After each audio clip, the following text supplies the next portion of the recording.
निधि नाम की लड़की अपनी माँ नैना और अपने पिता रघु के साथ रहती थी। निधि की आंखें नीली सी थी, उसका रंग गोरा था। वो देखने में जितनी सुंदर थी उतनी ही उसकी आवाज भी सुरीली थी। एक बार की बात है, निधि अपनी माँ नैना के साथ मार्केट में सामान लेने आई थी कि तभी नैना का पैसे वाला बैग चोरी हो जाता है और निधि उस चोर के पीछे भागने लगती है। भागते हुए उसकी टक्कर स्पर्श नाम के एक लड़के से हो जाती है। स्पर्श उसको देखता ही रह गया।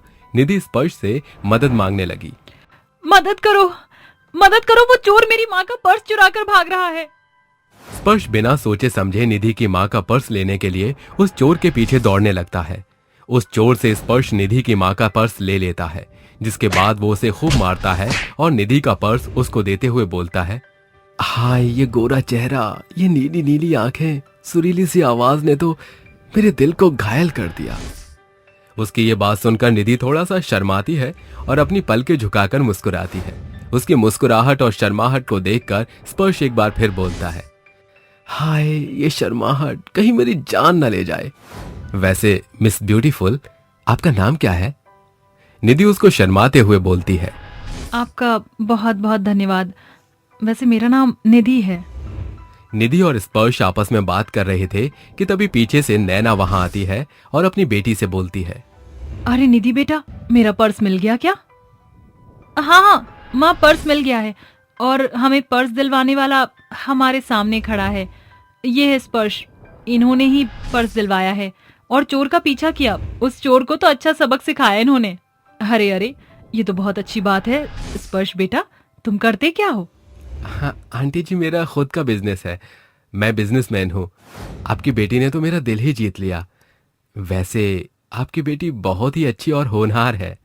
हाँ, मेरी बेटी होनहार होने के साथ साथ थोड़ी नटखट भी है।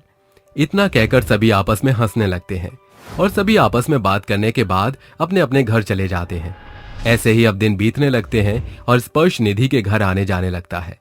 देखते ही देखते निधि और स्पर्श के बीच में नजदीकियां बढ़ जाती हैं और स्पर्श निधि से शादी करने की बात उसके सामने रखता है।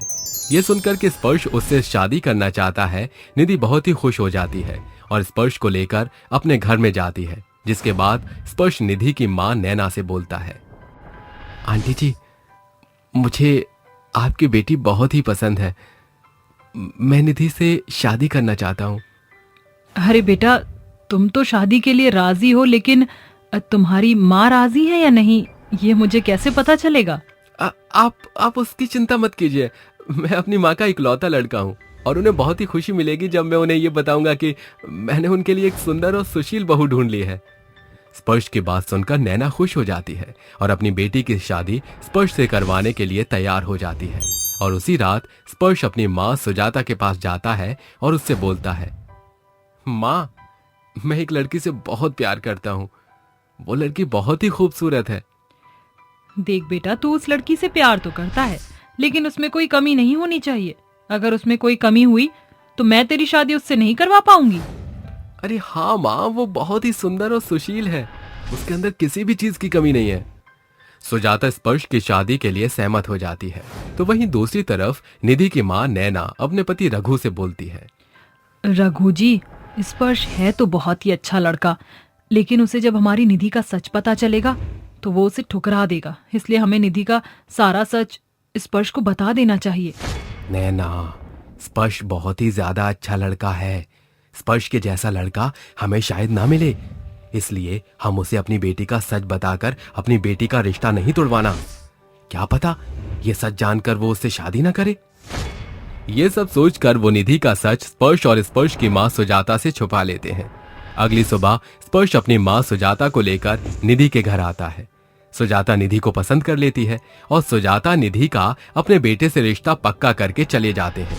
अगले एक हफ्ते में उन दोनों की शादी हो जाती है। शादी के बाद उसका जीवन बहुत ही खुशहाल तरीके से गुजर रहा था और एक दिन सुजाता अपनी बहू निधि से बोलती है, अरे निधि बहू, आज मेरा चटपटा खाने का मन कर रहा है, तो आज जब तू खाना बनाएगी तो उसमें लाल मिर्च का पाउडर थोड़ा ज्यादा डाल देना। ये सुनकर निधि सोच में पड़ जाती है और खुद से बोलती है, हे भगवान, लाल मिर्च पाउडर से तो मुझे छींकें आती हैं। अगर मैंने छींक दिया तो मेरा सच सबके सामने आ जाएगा। अरे बहू, कहाँ खो गई? ठीक है माँ, जैसा आप चाहें। निधि अब रसोई में खाना बना रही थी कि तभी पीछे से स्पर्श आता है और उसे पकड़ लेता है।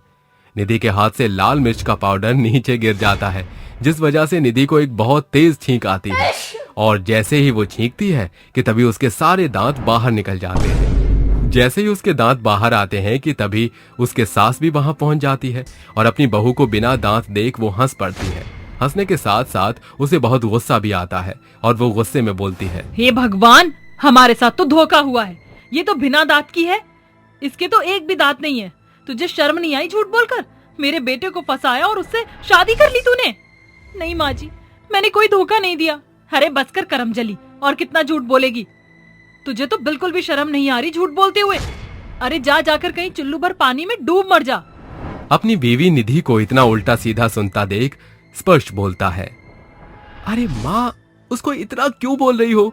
उसे इतना उल्टा सीधा बोलने से पहले एक बार उसकी मजबूरी तो सुन लो कि आखिर उसने ऐसा क्यों किया, और अगर उसमें ये कमी है तो हमें उस कमी को अपनाना चाहिए।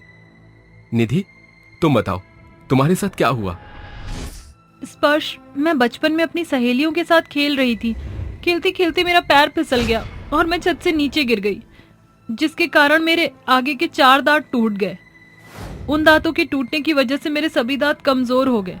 मेरे दांतों में आए दिन दर्द रहता था और जब मम्मी ने डॉक्टर से चेकअप करवाया तो उन्होंने मुझे सारे ही दांत निकालने की सलाह दी, क्योंकि मेरे मसूड़ों के अंदर एक भारी जख्म बन रहा था।